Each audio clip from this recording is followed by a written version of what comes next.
Konnichiwa everyone, and welcome back to Quick Album Reviews.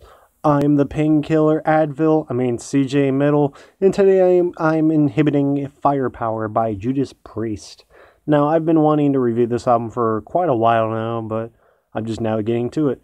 So, if you're not familiar with Judas Priest, number 1, stop listening to this review and go listen to their music. Number 2, fuck off. And number 3, did you know Rob Halford actually wasn't the original vocalist? Al Atkins was technically the first one. However, he never recorded anything with the band, but he was really only part of the band for 4 years, from 1969 to 1973. But then Rob came in and made everything better.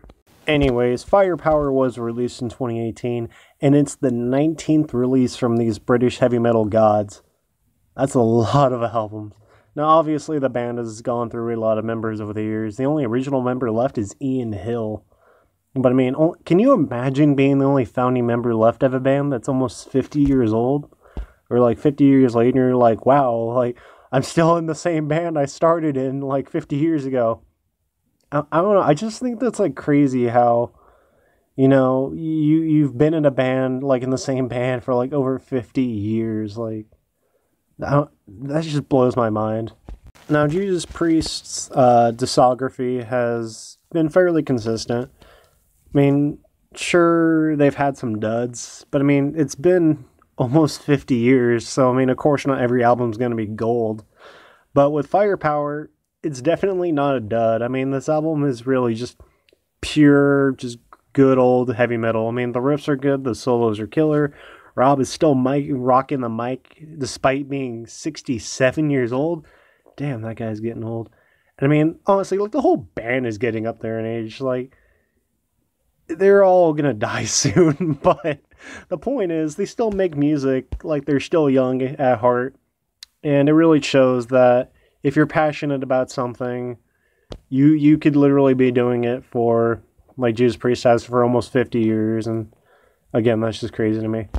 So, I think it's kind of hard to say anything else about this album besides it just being good heavy metal. I mean, it sounds more modernized than, 80s heavy metal or 90s or anything like that. But for me, heavy metal is a weird genre to describe because there really isn't that much to it. A heavy metal album is either good or bad. I never really found there to be a in-between or middle ground. However, I can point out some little negatives on this album. First, the lyrics can get a bit repetitive. I mean, whether it's about fighting or overcoming a struggle, the lyrics don't really vary or don't really have any variety to them. So that kind of bothered me a little bit. I mean, it's Judas Priest. They've built their fan base on that kind of stuff. But for me, I don't know. I just wish there was a little more variety. And secondly, the running time is almost an hour. I like Judas Priest, don't get me wrong, but this album's a bit long. Honestly, they could have cut out 2 or 3 tracks, and I think it would have been. I think it definitely would have been better. However, despite all these small issues, Firepower did make a lot of people's top 10 albums of 2018, including mine actually. I believe I had Firepower at number 6 or 7 on my top 10. I can't quite remember. I know it wasn't in my top 5, but it was definitely my top 10. And I think this album really just goes to show that even old bands from way back when can still make good music to this day. And for that reason, well, not just for that reason, but if you consider everything all together, I'm going to give this album a 9 out of 10. Because I do think it's that good. It does, like I said, it does have its small negatives, but overall, it's just an excellent heavy metal album from some heavy metal gods, and that's all I gotta say. Alright everyone, hope you're all having a great day. Don't forget to like and subscribe. Make sure you tell a friend to like and subscribe as well. Have a great day, everyone.